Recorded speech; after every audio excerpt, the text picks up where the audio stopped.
Olá, mais um Fortuna Crítica com esse trio mais que colorido e esse bar mais famoso do mundo com a Jota no comando. Nosso convidado bebe água com gás ou café? Senhores, o tema hoje é tecnologia e a produção separou vídeos que tem a ver com o tema. Vamos ver, né? O que é separou? Alessia, bom quem? dia. Se o dia for bom, à noite eu te falo. Alessia, CCC,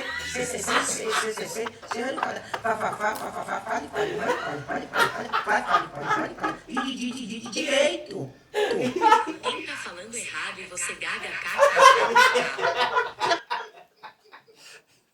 A Amazon vai matar a gente. Próximo. Que profissional da corte. Agora O é a... acabamento, o alinhamento, a sintonia do trabalho do cara é profissional demais. O cara desse aí ganhando o drogo ainda sai barato. É o novo sistema. Deixa eu botar aqui. Mais barato. Vamos lá. Olha, Aldo, com a tecnologia você tá super bacana do porta-mal. Isso aí é lá, deixa com a ideia da década de 90. Aí, ó, vai, chama, dai. Tecnologia, viu?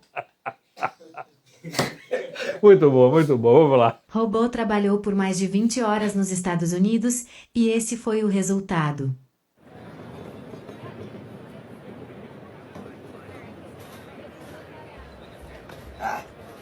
Descansar, né? O cara não é de ferro.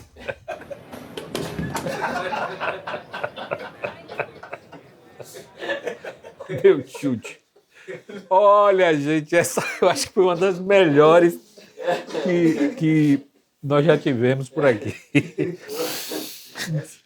Vamos lá, vamos rodar a vinheta e receber o nosso convidado.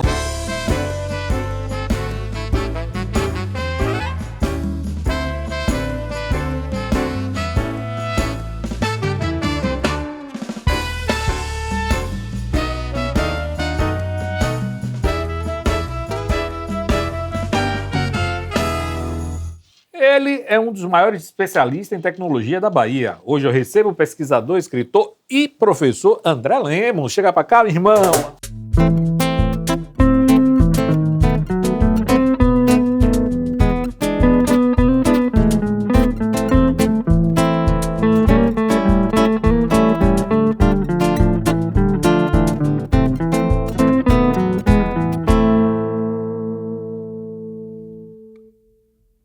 Começamos bem.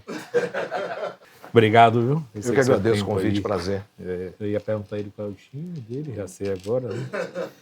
Campeão, né? Parabéns pela Libertadores. Sempre é bom, né, ver um time nosso ganhando, né? Nosso país. Com certeza.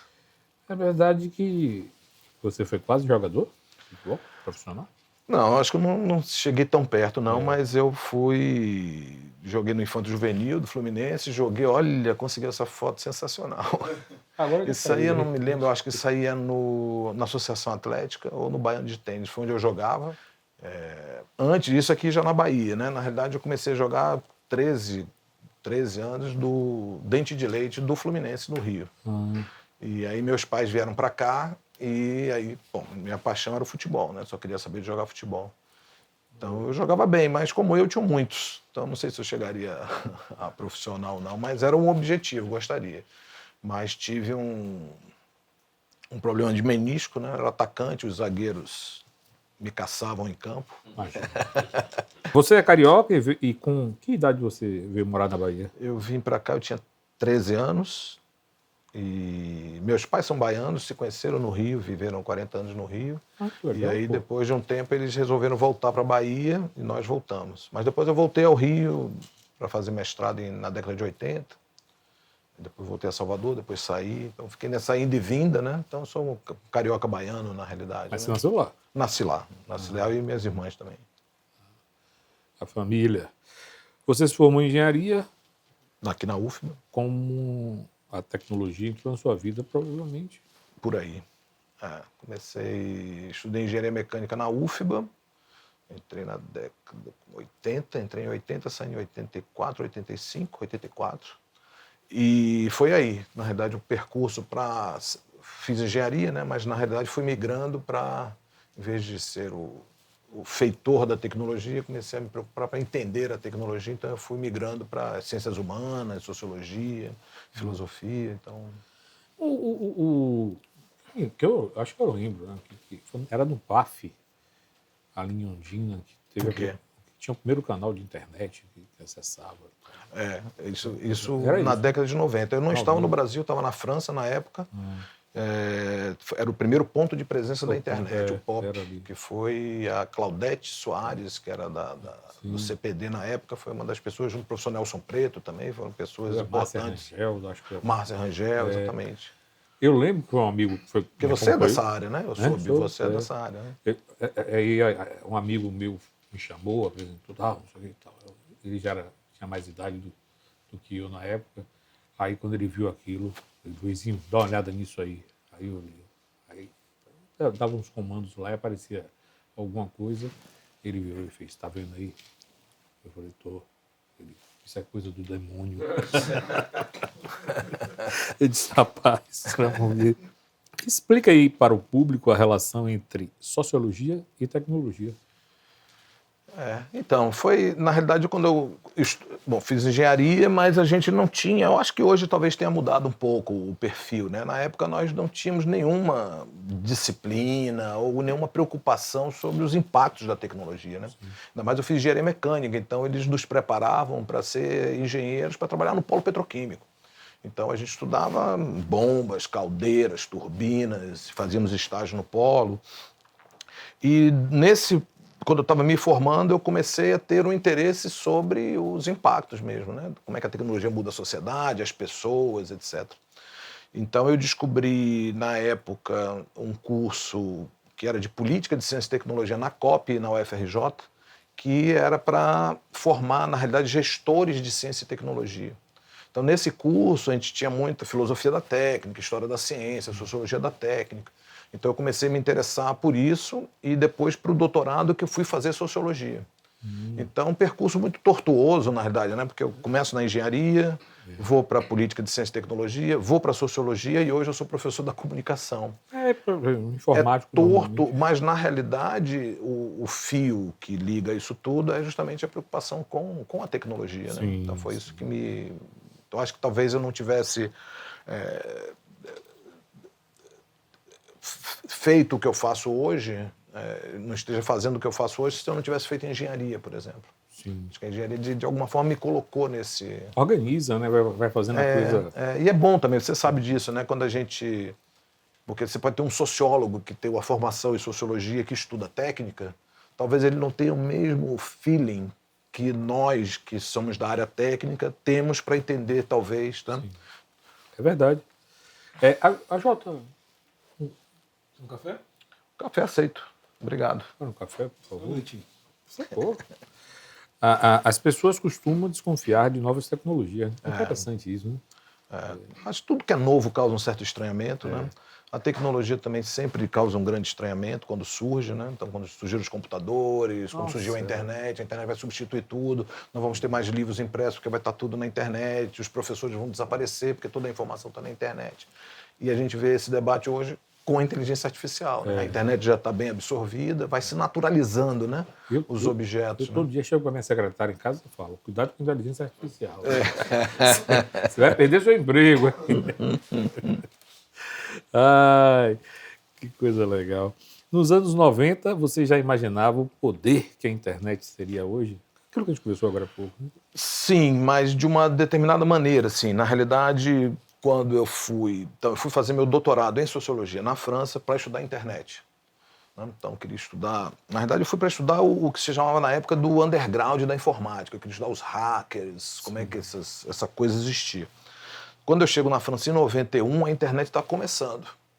Então eu percebi que ali talvez fosse mais interessante estudar o fenômeno como um todo, que eu chamei de cibercultura, do que a internet.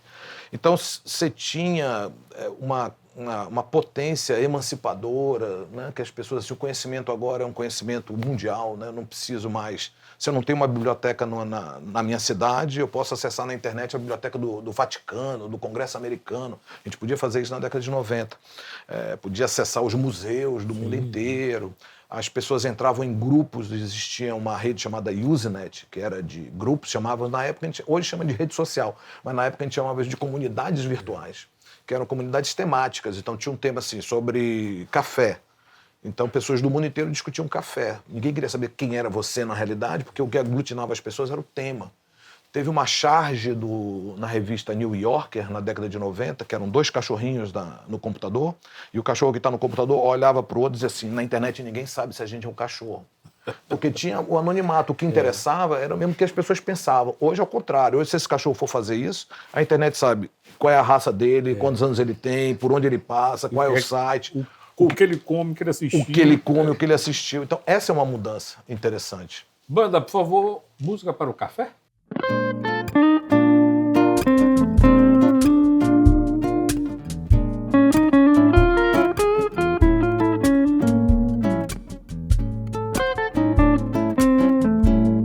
Obrigado.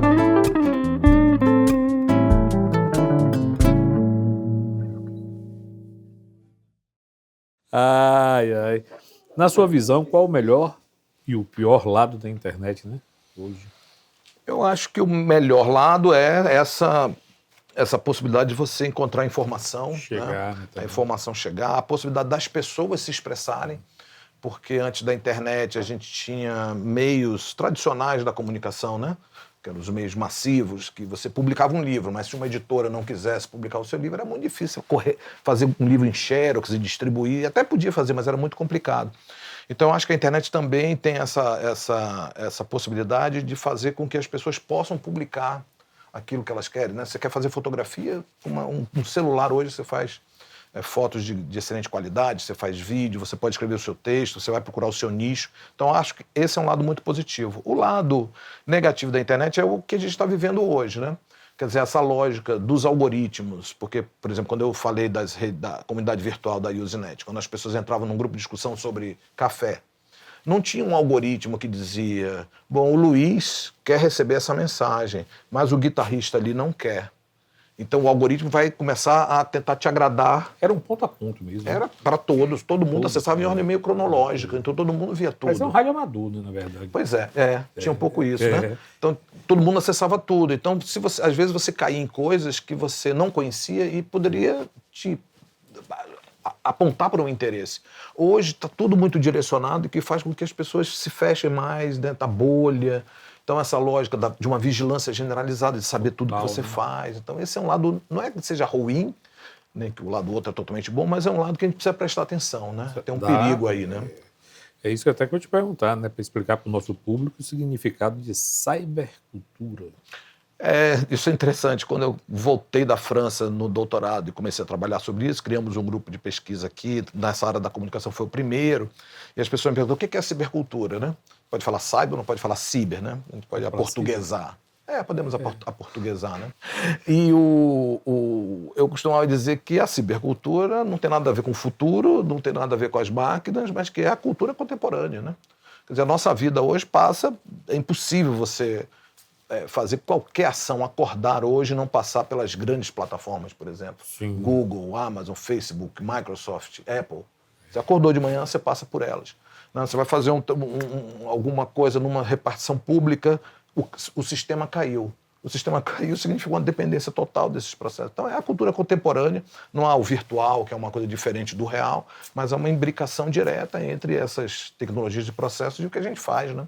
Não há mais diferença. Aliás, nunca houve, na realidade, mas hoje em dia não dá mais para a gente pensar. Tem hora assim. que eu me lembro, fico pensando assim, André, na hora que eu entro no avião, depois da pandemia, aí a aeromoça fala, o ar desse avião é feito com gás, tal, e filtro número 47. Eu disse, porra, e antes era o quê que eu tinha? Antes a gente ficava... A cibercultura democratiza a informação. Então, por que as pessoas ainda são tão desinformadas? Agora, isso é interessante, né? Mas depende muito do seu filtro. Eu acho assim que as pessoas, eu acho que elas se informam mais hoje. Hoje tem esse efeito da bolha, que elas acabam vendo apenas aquilo que elas gostam. Porque, por exemplo, qual é a diferença do jornalismo para as redes sociais?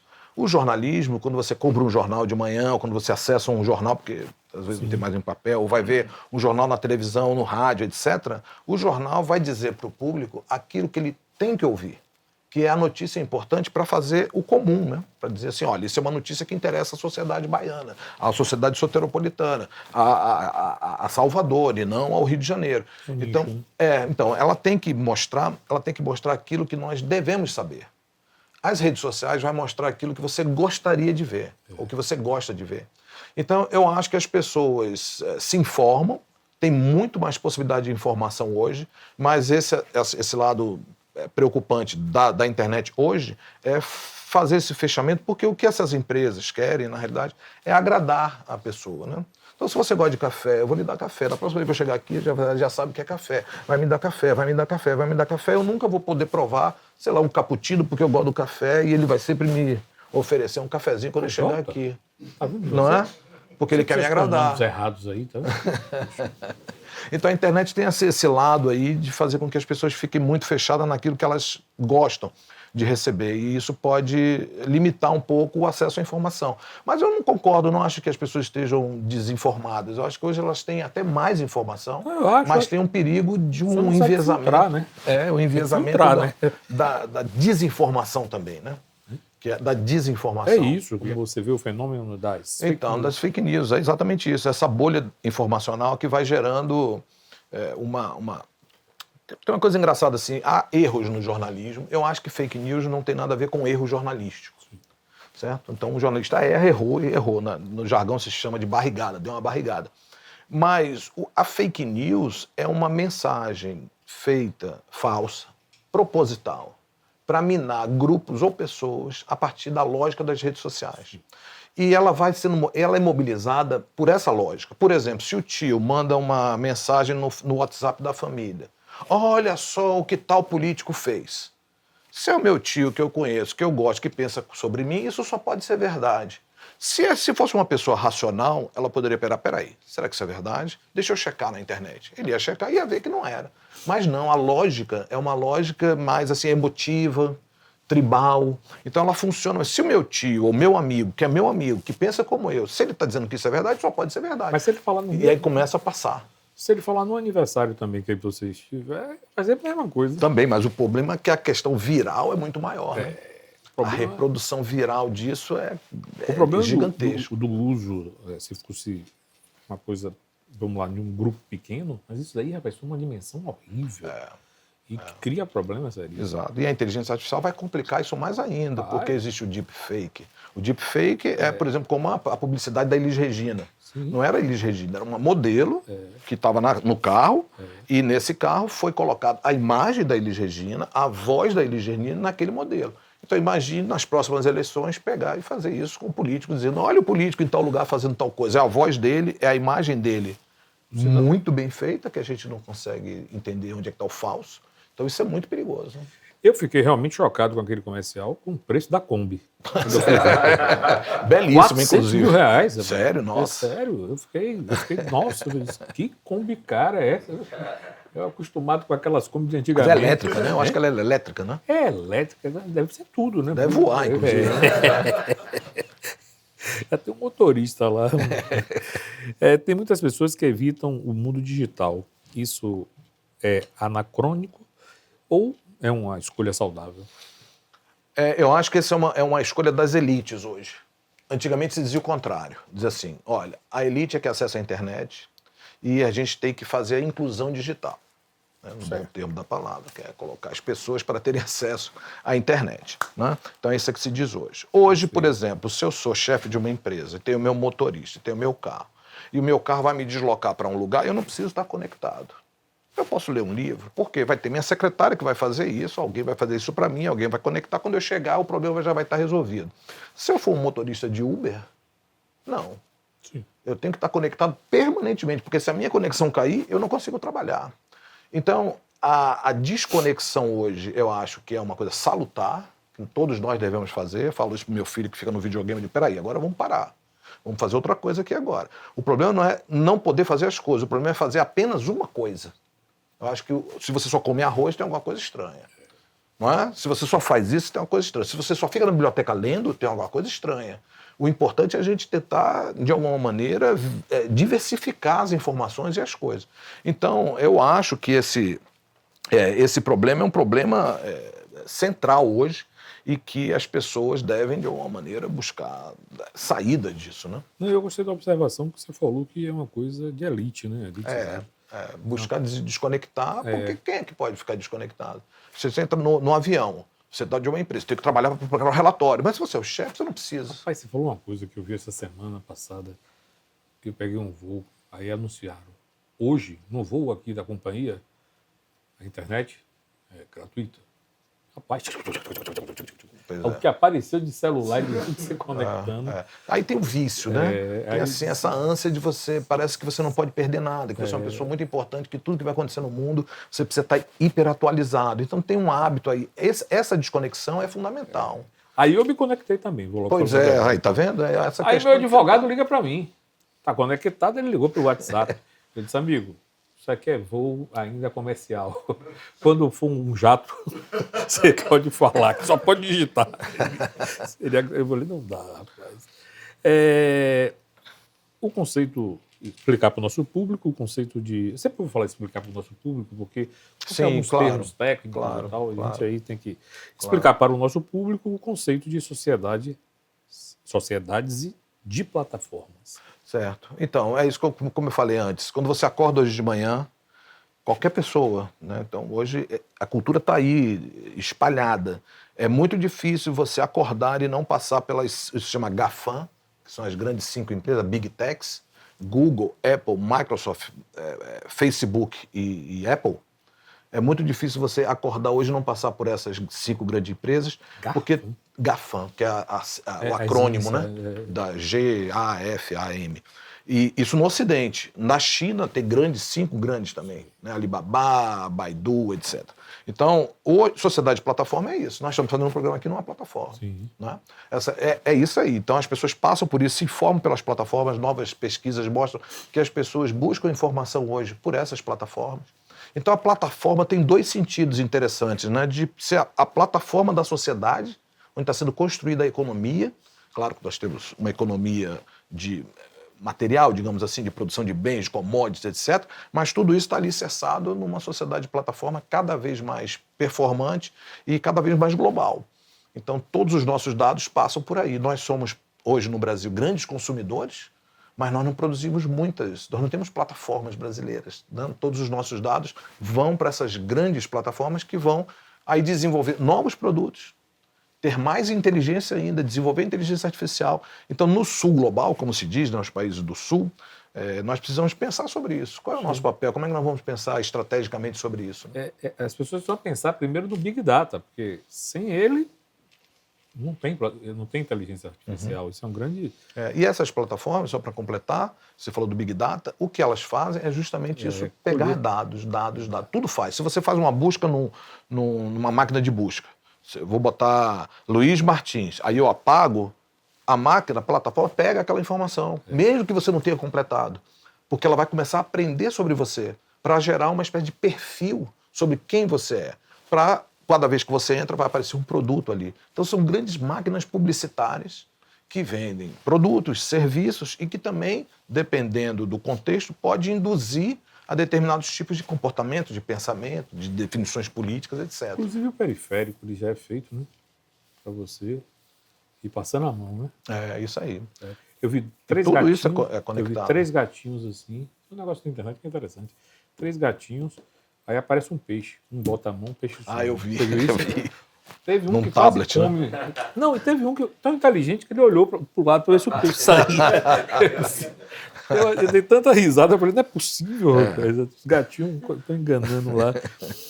Como as pessoas podem ter mais controle sobre os dados que disponibiliza na internet. Isso é uma preocupação, né? É uma preocupação. Agora, eu notei que depois da pandemia, ficou uma coisa mais acessível, né? Vocês perderam mais o medo, né? Tem duas coisas, assim, você tem os dados que você oferece espontaneamente. Estou aqui agora no programa Fortuna Crítica. Sou eu que estou dizendo que estou aqui, então eu estou dando o meu dado. Mas tem dados que essas plataformas pegam. Quando eu estou na minha máquina, ele pega o IP da máquina, qual é o tipo da máquina, eu estou conectado ao quê. Então são dados que a gente não sabe que eles estão pegando. Essas plataformas que nós utilizamos, né, para pegar um carro, pedir comida, essas plataformas pegam dados que elas não precisam para fazer o serviço. Pegam mais dados do que elas precisam.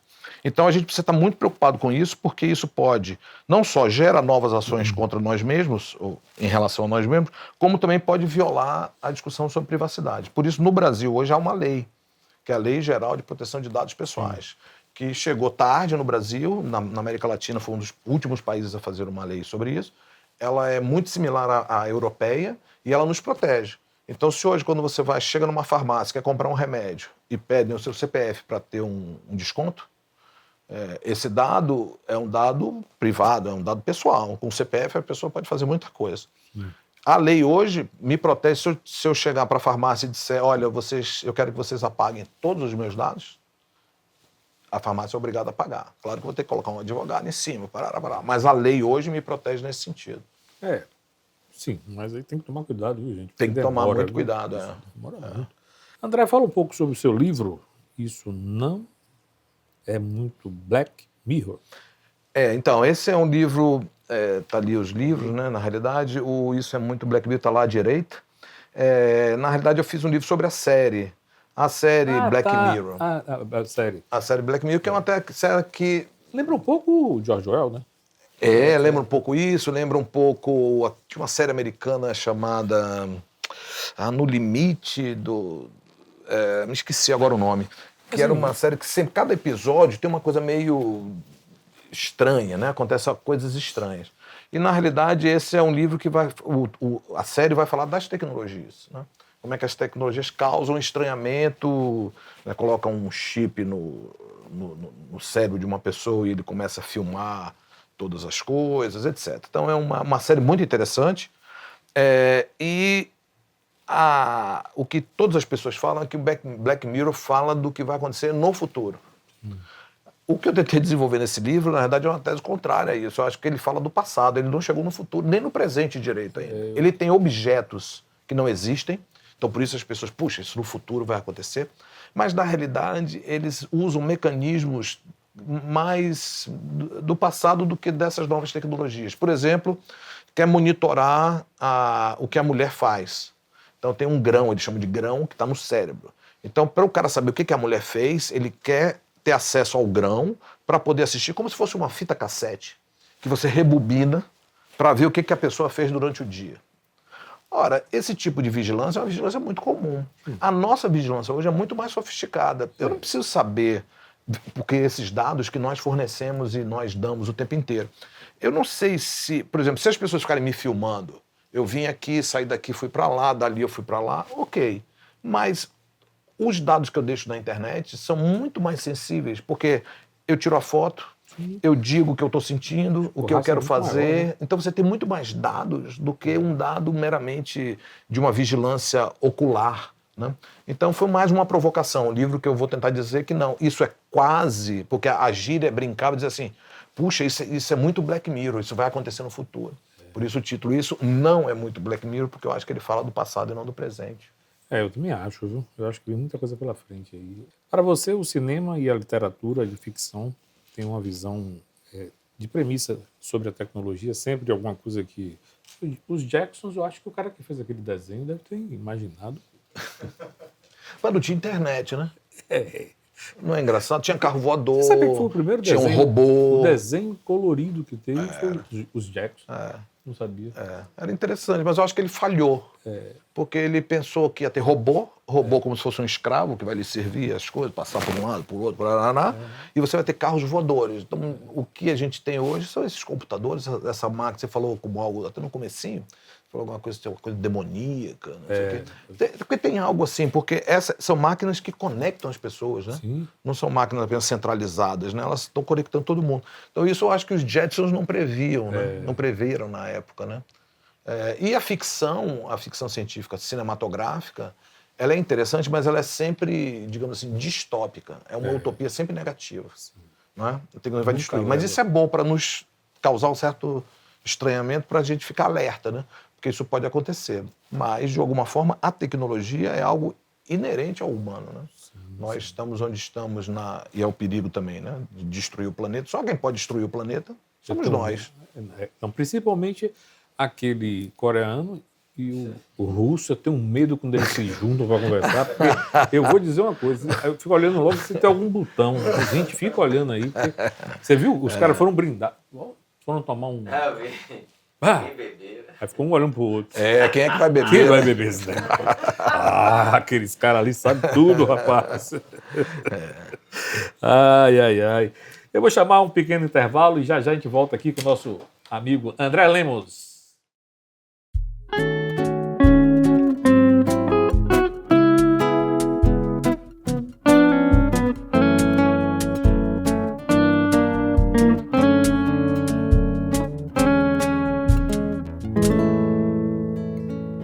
Fortuna Crítica continua, mas antes, curta o vídeo, se inscreva no canal e compartilhe o nosso conteúdo.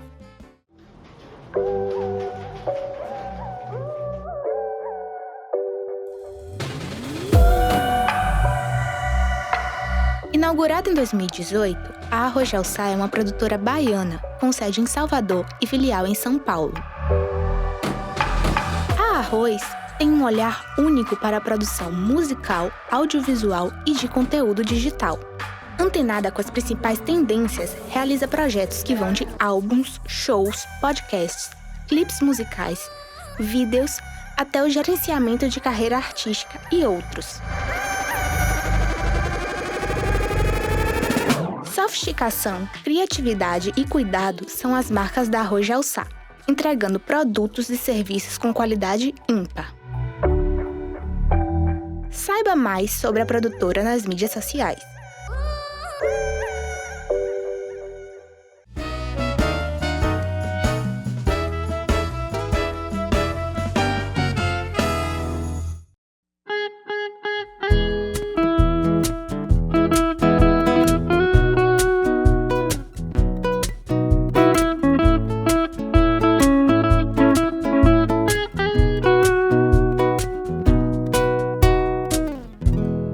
Estamos aqui de volta com o professor André Lemos. Essa música é linda, Arnaldo Antunes. Arnaldo Antunes. Gosto bastante de Arnaldo Antunes. E, André, qual a sua visão sobre o metaverso? Tem futuro? Eu acho que não, particularmente. Eu acho que para algumas coisas específicas, né? Alguns anos atrás a gente já teve uma experiência de metaverso que não deu o Second Life. Né? Second Life, tudo é o Second Life. Na época eu até dei uma palestra no Second Life, estava fora do país, dei uma palestra pelo Second Life, etc. Morreu. Aí depois voltou, não, mas agora a tecnologia está mais madura. O Facebook mudou de nome para Meta. Aí surge o ChatGPT com a inteligência artificial dita gerativa, né? Essas que fala como se fosse, escreve como se fosse uma pessoa. Eu acho que ele tem algum uso muito preciso, né? Por exemplo, se a gente precisa fazer uma análise de um motor muito pesado, uma turbina de um avião que a gente quer colocar os engenheiros para discutir. Você não vai trazer uma turbina do avião para a sala. Então, talvez colocar isso no metaverso, poder reunir especialistas do mundo todo para ver o objeto na frente e poder discutir isso como sim. Ferramenta. Como ferramenta. Agora, para substituir as relações, eu acho que não... É complicado. Muito complicado, não vai dar certo. Depois da pandemia, que ficamos isolados, e o metaverso apareceu logo depois da pandemia, né? O que foi bem esquisito. Então, estava todo mundo isolado, fazendo tudo pelas telas. Aí a pandemia arrefece, surge um metaverso, e aí as pessoas começam a chamar, em vez da gente se encontrar para fazer as coisas, a gente vai fazer pelo metaverso. Tem muito sentido, né? Então, o Facebook agora chama Meta, mas daqui a pouco vai mudar o nome para outra coisa. Então, as tecnologias são muito voláteis, e tem uma coisa que eu acho, Luiz, que é o seguinte, às vezes tem um hype, Assim, as pessoas esperam muito. Não é que a tecnologia não seja boa, o metaverso. Ele é interessante. Mas, como diz assim, tudo vai mudar, tudo vai ser o metaverso. Nenhuma tecnologia consegue atingir tudo, né? o tudo. Isso E aí acaba caindo numa frustração e as pessoas começam a abandonar. Inclusive, o Rafa criou um avatar no metaverso e botou com cabelo, não foi ele? Vou botar meu com cabelo. Claro, né? Isso aí viu, tá vendo? E para isso serve. Um deleite para ele. Isso que Eu acho que é um dos difícil. maiores obstáculos para que o metaverso seja difundido toda essa coisa que você falou. É o maior, vai chegar. Não pois tem, gente. Não dá para fazer isso. Eu acho o seguinte, ele deve ser sempre usado, as conexões, o presencial não pode ter. Por exemplo, eu dou minha aula na faculdade da UFBA. Né? A aula, o momento de estar junto na aula é fundamental. Sim. Por que eu vou dar minha aula no metaverso? Agora, eu estou viajando, eu estou em outro lugar, tem pessoas espalhadas pelo Brasil inteiro. Eu vou dar uma aula, a gente vai pegar um avião, todo mundo para ir para uma sala, não faz muito sentido. Então, nesse sentido, você pode usar o metaverso. Mas eu acho que o que nós usamos durante a pandemia, que era a imagem porque o metaverso eu vou ver um avatar seu. A gente vai ver ele com o cabelo. Não é? Mas a câmera, não. A gente vê as pessoas. Então, acho que até usar a câmera é melhor do que entrar no metaverso para fazer uma coisa à distância. Até para ver o Rafa com cabelo deve ser horrível. Em quais áreas o metaverso tem mais chance de funcionar? Assim, você já falou, eu achei acho que fantástico. na indústria, eu acho que algumas coisas em que a presença física é muito difícil, eu acho que sim, aí ele pode funcionar bem. Agora vamos chamar nosso avatar. Pedrinho! Oi, Luiz! Oi, André! E o que é que nós temos hoje aí no nosso FC News? O UFC News hoje separou uma matéria sobre inteligência artificial. Manda aí. Bora lá! Roda o VT! Em 2023, o debate sobre o uso da inteligência artificial se intensificou no mundo. As Big Techs passaram a disponibilizar mais ferramentas que têm a capacidade de fazer imagens, textos e vídeos de acordo com a necessidade de cada usuário. Muito é especulado sobre o impacto da inteligência artificial no mercado de trabalho, no ensino acadêmico e nos direitos autorais dos artistas. Especialistas e legisladores discutem os limites éticos da inteligência artificial e a necessidade de regulação dessa nova tecnologia. O professor André Lemos é um dos pesquisadores em ciências e tecnologia que contribui muito para esse diálogo, permitindo que a sociedade possa fazer o uso benéfico dessa ferramenta. Esse foi o UFC News de hoje. Até a próxima! Interessante, né? Palmas aqui pro mestre. Agora, você ganhou o prêmio Jabuti, né? Usou a capa errada. Eu usei um e aí. Pergunta, Pedrinho. Eu tenho, Luiz. Diga aí. Professor, sabemos que a inteligência artificial pode ser até assustadora de um certo ponto. Mas como surgiu a inteligência artificial? Tá, na realidade... Como conhecemos hoje, né?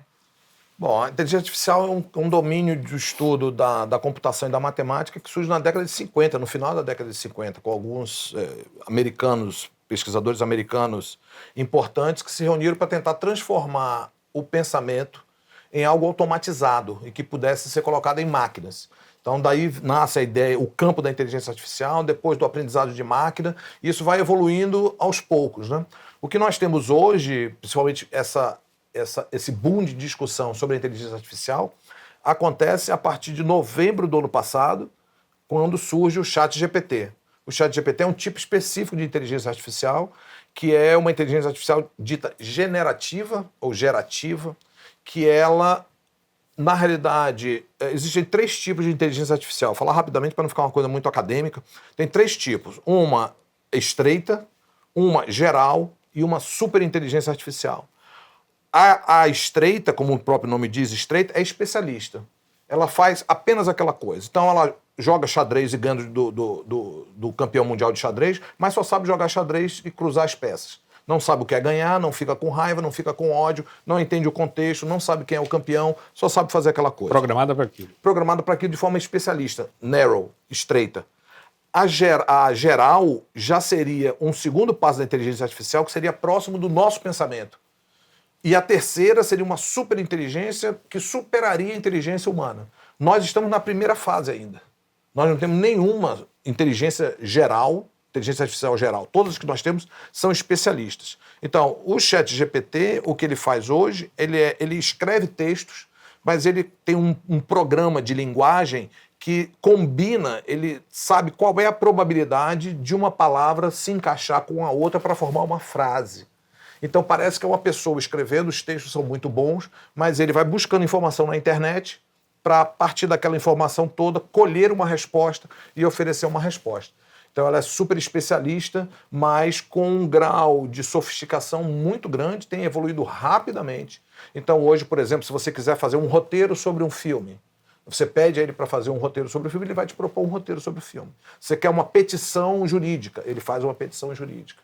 Você quer uma tabela Excel, ele faz uma tabela Excel. Então, você quer uma tradução de um texto, ele faz a tradução de um texto. Então, com isso, já cresceu. Eu citei algumas profissões aqui. A ameaça para algumas profissões. Sim. Então, é preocupante, por isso que há hoje, no Brasil e no mundo, uma preocupação para regular a inteligência artificial. Regular é saber quais serão os limites disso, né? Fantástico. E aí, Pedrinho?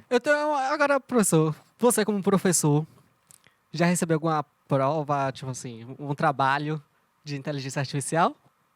Você verifica se é inteligência artificial? Você não foi aluno dele, Pedrinho. Eu já, mas é uma inteligência artificial, eu diria, arcaica, né? Sim. Porque uma vez um aluno me perguntou, professor, você acha que um dia nós vamos ter na mente uma máquina que vai colocar o cérebro da pessoa nessa máquina e quando essa pessoa morrer a gente vai conseguir ter ainda a inteligência dessa pessoa? Obter, né? Eu falei que sim, isso já existe há séculos, isso se chama livro. Livro, não é? Então, quando eu morrer, meus livros estão aí. Isso é o maior refinamento que eu posso ter no meu intelecto, porque eu pensei, editei, reescrevi, sem precisar conviver com a chatice que é a pessoa. Eu posso ler Platão, eu posso ler Dostoiévski, eu posso ler Aristóteles. Chato, chato demais, entendeu? Mas você tem ali a mente numa... Então, os alunos copiam dos livros, né? Tudo que nós produzimos, o que eu estou falando aqui, não é fruto da minha mente brilhante, é fruto dos livros que eu li, né? Dos professores que eu tive, das escolas que eu tive. Então, a gente sempre está pegando algo de algum lugar. Isso não significa copiar e roubar. Isso significa que nada surge do nada e que a gente tem que sempre... Tá sempre buscando coisas. O ChatGPT faz a mesma coisa. Você vai lá e... Ele busca. Se tiver dados, ele tem. Apareceu aí no vídeo, muito bom esse vídeo curtinho aí, sobre a polêmica com o Jabuti. Não sei se eu estou me adiantando aqui nas perguntas, sim. Mas tem a polêmica com a capa do Jabuti, do prêmio Jabuti, né, de literatura, que uma das capas foi finalista para o livro do Frankenstein. E esse depois, quando chegou, passou, foi para a banca final. A banca descobriu, mas isso não estava escondido, porque estava escrito, que foi feito com inteligência artificial. E aí baniram. Eu acho lamentável um tipo de ação como essa. Primeiro,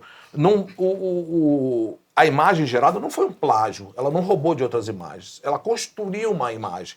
E assim como esse artista, esse design fez usando a inteligência artificial, os outros fazem usando Photoshop, ou pintam usando pincel, tela e tinta, ou nós escrevemos usando o Word, processador de texto e corretor de texto.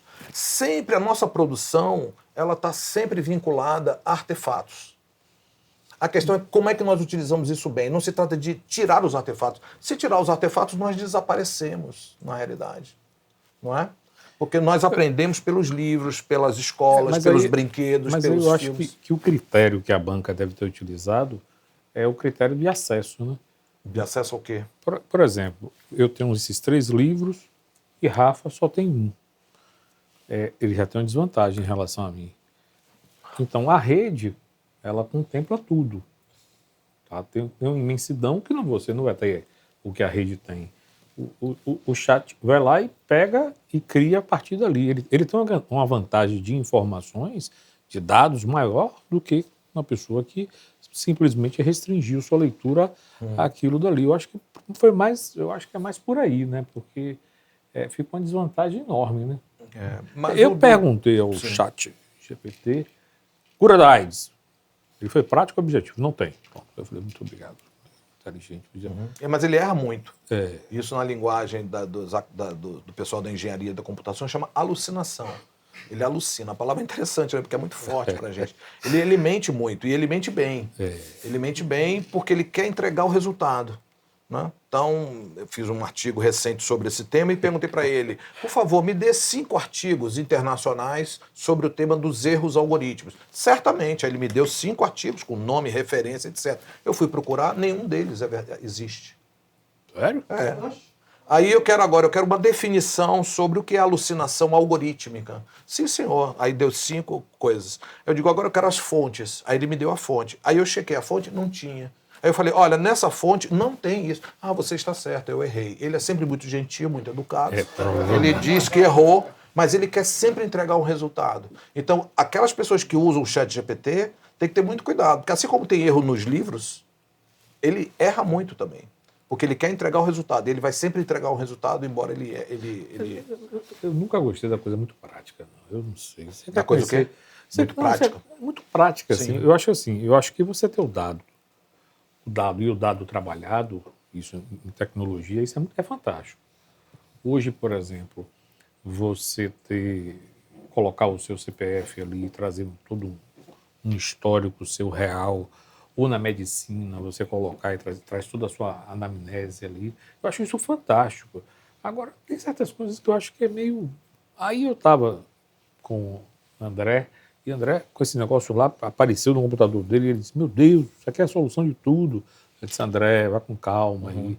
Aí 2 dias depois saiu. A inteligência artificial, o ChatGPT, tem idade de 7 anos, né? De um menino de 7 anos. Então essa é a inteligência artificial estreita ainda. Ela é muito especialista. Então é melhor cair fora, rapaz, porque você já está com 30, você sabe mais. Mas funciona muito bem para algumas coisas.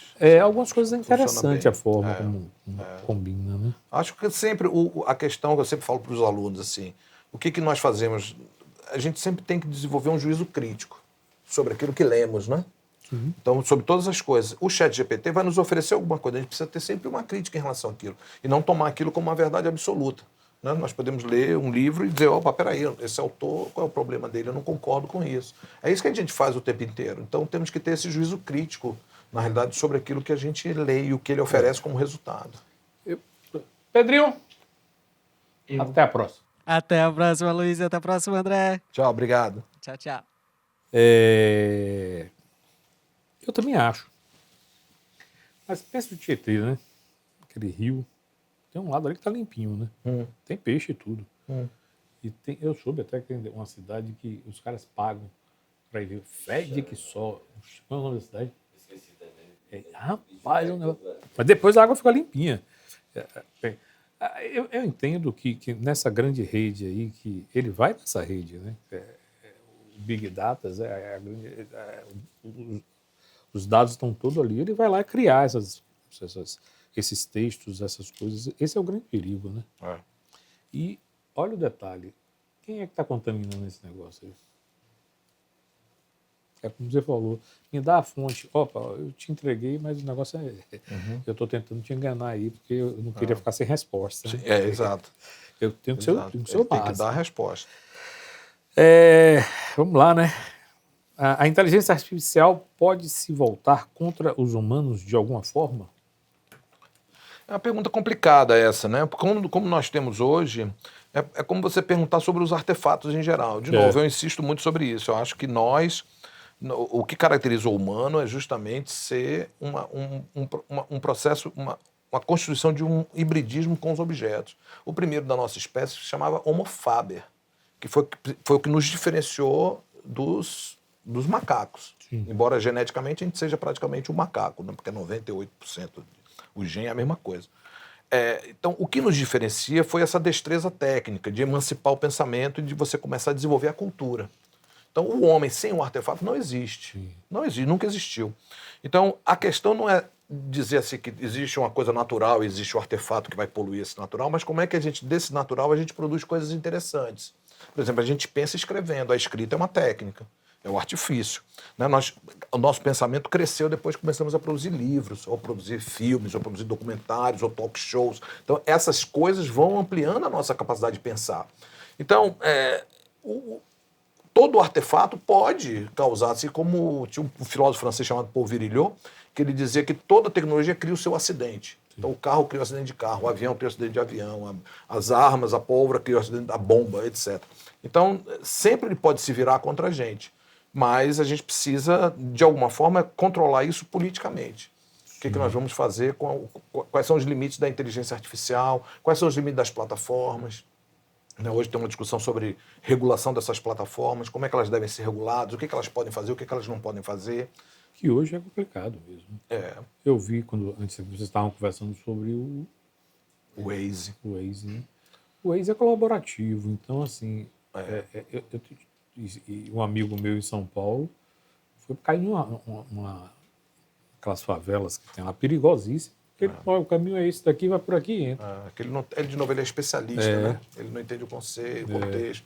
Então, tem essa questão que a gente precisa se preocupar. A plataforma, por exemplo, quando eu posto alguma coisa no Facebook, no Twitter, quem vai ver? Você não sabe. Durante quanto tempo? A gente não sabe. Porque tem o algoritmo que vai agir junto com a pessoa que produziu o conteúdo. Esse algoritmo tem que se responsabilizar também por alguma coisa. Então, a regulação de plataforma diz assim, peraí, vocês não podem deixar as fake news circularem livremente, porque as fake news funcionam também pela monetização das plataformas. Quanto mais virulência acontecer, mais elas monetizam. Então, por exemplo, o programa, o Fortuna Crítica, né?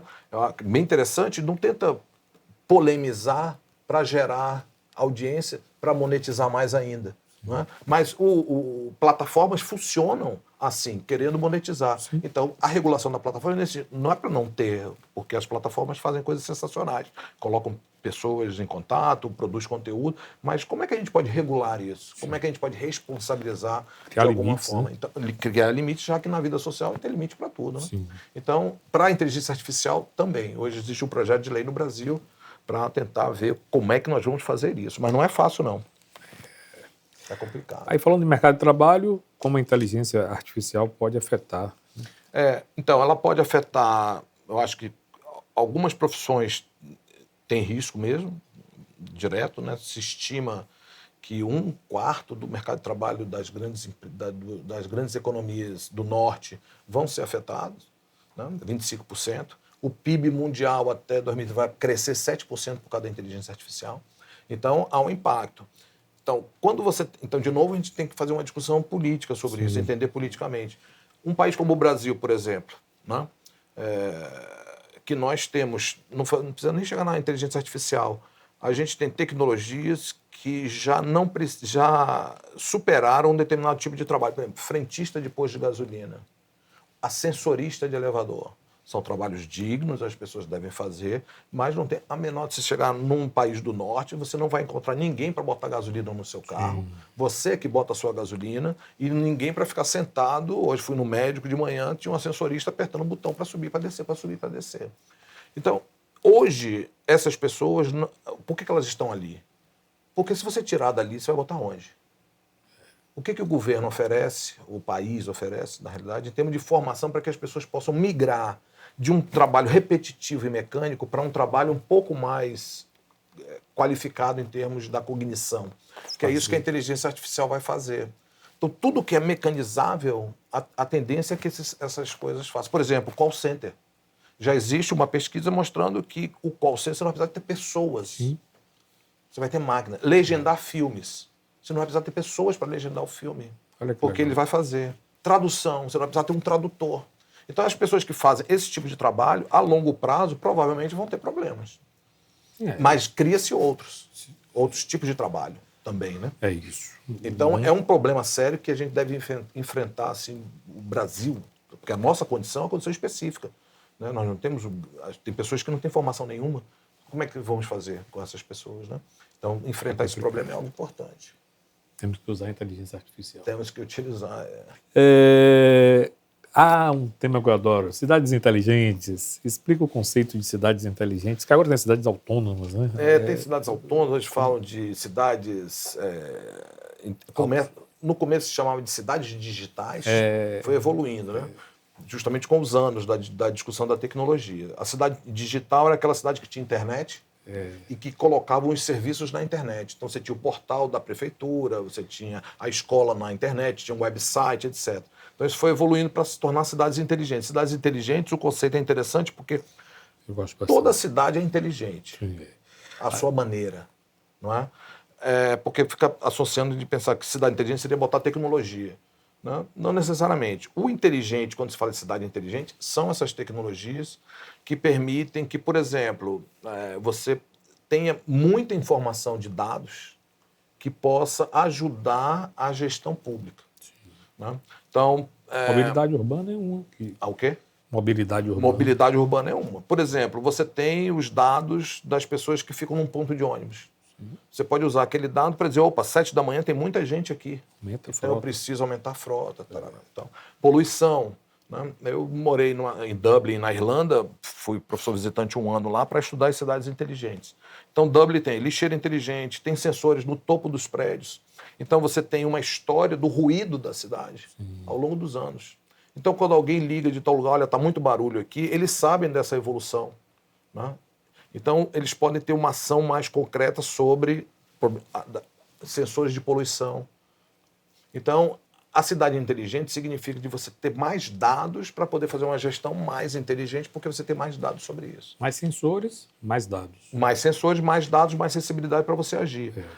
Tem as lixeiras inteligentes, que elas têm um sensor, o lixo vai entrando, ela comprime o lixo, e aí, depois, quando ela comprime o lixo, chega em 80%, ela emite um sinal. Ela é que monta o trajeto do caminhão de lixo para pegar. Porque é isso que é a inteligência e a burrice. Né? Hoje eu estava no médico de novo, para dar esse exemplo. Por que o elevador para se não tem ninguém no andar? Por que um telefone toca? Agora não toca mais porque ninguém tem mais telefone fixo. Né? Mas por que um telefone fixo toca se não tem ninguém em casa? É porque ele não sabe, porque ele é burro. Por que o caminhão vai passar numa lixeira se a lixeira está vazia? É porque ele não sabe que a lixeira é burra. Então a lixeira inteligente é a lixeira que avisa. Então fui conversar com as pessoas lá e dizer, não, agora a gente economizou dinheiro, porque a gente tem menos... Ele monta a rota, né? A lixeira é que monta a rota. Imagina. Obviamente que tem um humano ali para tentar corrigir problemas. Porque como a lixeira... Essa coisa da lixeira é engraçada, essa coisa. A lixeira foi feita, tinha uma boca muito grande. Na Irlanda você paga. Você tem que contratar uma empresa que vai pegar o seu lixo. Quando você contrata energia elétrica, você contrata uma empresa que vai te dar energia elétrica. Então você paga o seu lixo por peso. Quando botaram a lixeira, as pessoas, para pagar menos, pegavam o lixo de casa e jogavam na lixeira. Então os caras viam no monitor, a lixeira está vazia. Aí 5 minutos depois a lixeira estava cheia. Aí eles desconfiaram, as pessoas estão hackeando a lixeira, estão jogando lixo, que não é o lixo do dia a dia. Aí eles fizeram uma gambiarra, eles reduziram a boca da lixeira para ninguém jogar o saco inteiro do lixo de casa na lixeira. Porque a lixeira... Não é só brasileiro, não. Então era muito interessante isso. Então essa inteligência da cidade é isso. Eu acho que a gente está usando mais. Salvador tem já muitas experiências com cidade inteligente, sensores nas encostas que avisam chuva, eles tocam alarme, tem um semáforo inteligente que sai lá da Transalvador e atravessa, vai até o shopping da Bahia.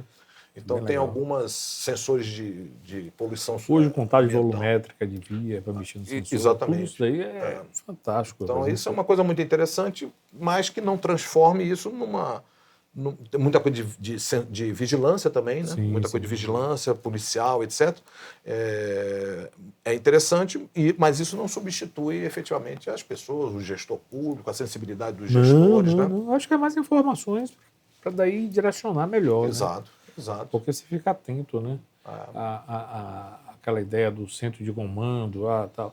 Mas muitas das experiências se limitam só a isso. Então essa é uma crítica que se faz. Muitas das cidades inteligentes vão se transformar apenas numa cidade vigiada, com câmeras de vigilância em todos os lugares, com inteligência artificial agora para reconhecimento facial.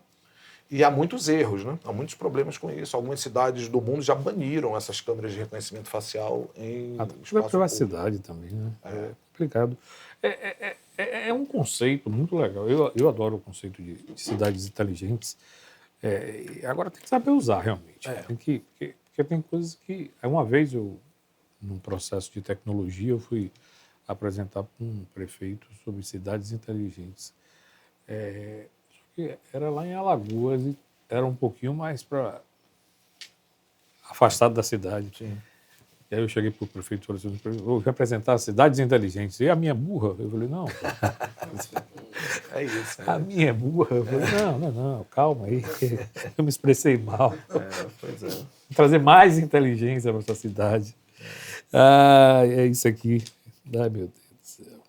No mundo, quais cidades estão mais adaptadas ao conceito de cidades inteligentes? Então, tem Amsterdã, tem Barcelona, Boston, nos Estados Unidos, Dublin, na Irlanda. Então, tem algumas cidades. Aqui no Brasil, tem algumas cidades, assim, Curitiba, São Paulo. Eu acho que Curitiba. Curitiba tem, além de ter um urbanismo pensado, que é uma cidade pensada, né? Ela também tem um uso muito interessante dessas tecnologias aí para acho que São Paulo, pela densidade, ela ainda está algumas cidades, confusa, né? Eu acho que ali ainda atrapalha um pouco. Curitiba não. Curitiba é um bom... Eu acho que... Como os pais devem controlar o excesso dos jovens, né, ao mundo digital? Esse é o dilema, né? Você acha essa é uma coisa complicada mesmo. Eu acho que tem que estar de olho, né? Eu acho que, de novo, o princípio, para mim, o que eu uso com meu filho, minha filha, quer dizer, o princípio é diversidade. Né? Não dá para ficar fazendo só uma coisa. Eu não vou proibir de jogar o jogo eletrônico. Na verdade, a pandemia, se fosse a pandemia na época em que eu tinha 12 anos, eu não ia poder fazer absolutamente nada a não ser ficar trancado em casa, porque tinha televisão, tinha 3 canais que a gente trocava no botão, na década de 70. Toda a minha sociabilidade se dava na rua, com os meus colegas de escola, que a gente ia jogar bola na rua. Acabou. A pandemia, por exemplo, os jogos eletrônicos, principalmente os jogos em rede, foi a forma que ele tinha de manter a sociabilidade, de conversar com os colegas e tudo. Então eu acho que a gente tem que tem que estar junto, porque tem muito perigo ali, né? Tem muita coisa perigosa. Aconselho aí dar uma olhada no trabalho que faz a SaferNet, que é uma instituição que trata desses problemas, que tem tutoriais para pais, para escolas, como é que deve tratar a questão das crianças. E eu acho que a gente deve estar sempre de olho, e a minha posição é sempre de tentar apontar para uma diversificação. Agora é hora de você jogar bola, agora está na hora de parar com o celular, agora está na hora de parar com o game, porque na nossa época, ou na minha época, era tirar da televisão, né? Como é que sai da televisão? A televisão, criança na frente da televisão. Agora é o contrário. Às vezes eu boto para ver televisão, porque a televisão, pelo menos, já é assistir uma história do começo ao fim sem fazer nada. Porque no videogame, não. É ele que faz tudo. Né? Mas na televisão... E que facilidade, né? Pois é. E agora é uma velocidade inacreditável. Às vezes ele faz uma coisa e diz, peraí, eu não estou acompanhando. Então acho que tem que prestar atenção, é complicado. Até porque a gente tem que pensar em drogas, né? E isso é como se fosse uma droga, né? Você tem que saber, tem que falar, olha, isso não é bom. Toma viciante, cuidado. Isso aí tem que ser. Isso vale também para nós adultos, né? Para o celular, como você falou do avião, né? As pessoas não ficam... De novo, no tempo mais para trás, assim, quando eu fui para a França em 91, fazer o meu doutorado, as pessoas estavam no metrô lendo. Quando eu for agora, está todo mundo olhando o celular. Então, tem alguma coisa esquisita aí, né? Porque você está ali, porque é muito sobre você, é muito sedutor, é muito bom, né? Porque você vê as coisas dos seus amigos, você vê informação, você fica tac. E é a coisa que você tinha perguntado do afastamento, né? Então tem uma hora que é bom colocar o celular do lado, ler um livro, não vai fazer nada. Às vezes meu filho, tá mó tédio. Aguente o tédio. O tédio é importante, a gente tem que aguentar o tédio. A gente tem que aguentar não fazer nada. É assim, a vida é assim, você não vai estar super excitado o tempo inteiro. Né? Exatamente. Isso me lembra uma vez que eu fui numa médica, ela era homeopata. Aí disse, não, eu fui lá, fui, doutora, eu tenho algum problema. Ela disse, isso é o que, Luiz? Eu falei, não, eu tenho algum problema no estômago, alguma coisa. Por quê? Porque toda vez que eu bebo, no dia seguinte, eu fico com uma dor de cabeça horrível. E olha, eu fico com um mal-estar danado. Ela falou assim, e aí? Eu falei, mas meus amigos falam que não ficam. Ela falou, Luiz, eles mentem. Tem que tomar cuidado. Eles mentem. É isso mesmo, é verdade. Claro. E sobre os livros e ficções? Tem vários aqui, né? O Tecnologia é um Vírus não é de ficção. Esse não. é um de ensaios que eu fiz durante a pandemia. Esses 3 eu fiz durante a pandemia. É 2020 e 2021. Né? Esse aqui são microcontos, né? Baseado um pouco o tema desastres, é um pouco... tem mais? Não, tem outros, né? Mas esses são os últimos, os 3 últimos de ficção. Tem o Fantasma de Beckett, que é um romance, o Caderno de Viagens, que é sobre viagens, quando eu estava no Canadá, e o Reviravolta, esse foi a primeira no Brasil, eu escrevi pelo Twitter. Cada capítulo era um tweet específico que tinha que contar os caracteres certinhos para dar, não usava nem mais, porque não podia, nem menos. Então, o meu constrangimento que eu criei para mim mesmo era fazer microcapítulos que tivessem exatamente o mesmo número de caracteres para caber. Então, foi uma experiência que eu escrevi no Twitter. Depois, um editor viu... Aquele de lá, né? Não, é o Reviravolta. Uma experiência em Twitteratura. Então, tem poucas experiências no Brasil. Acho que foi uma das... Talvez a primeira, não sei. E esse é sobre tecnologia, sobre ensaios. Esses são microcontos sobre desastres no sentido de que são as coisas que acontecem diferentes que nos fazem viver. Sim. E não a rotina. Então, pequenos desastres são importantes. E esse eu gosto muito. Esse livro é um livrinho que eu gosto muito, Objetos da Bahia. Na realidade, é um livro que um jornalista fictício, obviamente, entrevista os objetos da Bahia. Entrevista o berimbau, entrevista a fitinha do Senhor do Bonfim. Rosinha, você que é a fitinha do Senhor do Bonfim. As pessoas dão 3 nós em você. Você realiza mesmo os desejos? Claro que não. Vocês são idiotas humanos. Vocês acreditam em tudo. Muito bom, vou ler. Esse é muito legal. Esse é muito bacana. Eu gosto muito desse livro. Criatividade, rapaz, é fantástico. O berimbau, a carranca do São Francisco. Sim. Então, entrevisto vários objetos e a onda tira a onda dos humanos. Né? Tira a onda dos humanos. Vocês desejam, mas o desejo é apenas vontade de desejar. Então, vocês vão acreditar em tudo. Aí, quando a fitinha rompeu, claro que vocês vão achar que o desejo vai se resolver e tudo. Então, é uma grande brincadeira que eu curti muito para fazer esse livro. Cara que... Na realidade, desculpa, eu estava fazendo esse. No meio do caminho, eu tive essa ideia e fiz isso em 20 dias. 20 dias. Isso, você falando da fitinha que rompe e tal, parece aquele cara lá que comprou o relógio, né, Apple Watch, ou um desse qualquer, para perder peso, e aí entrou na mata e começou a correr. Aí o urso veio e comeu, só ficou o braço. Aí o relógio avisou, você atingiu o seu objetivo, perdeu 70 quilos. Pergunta, meninos.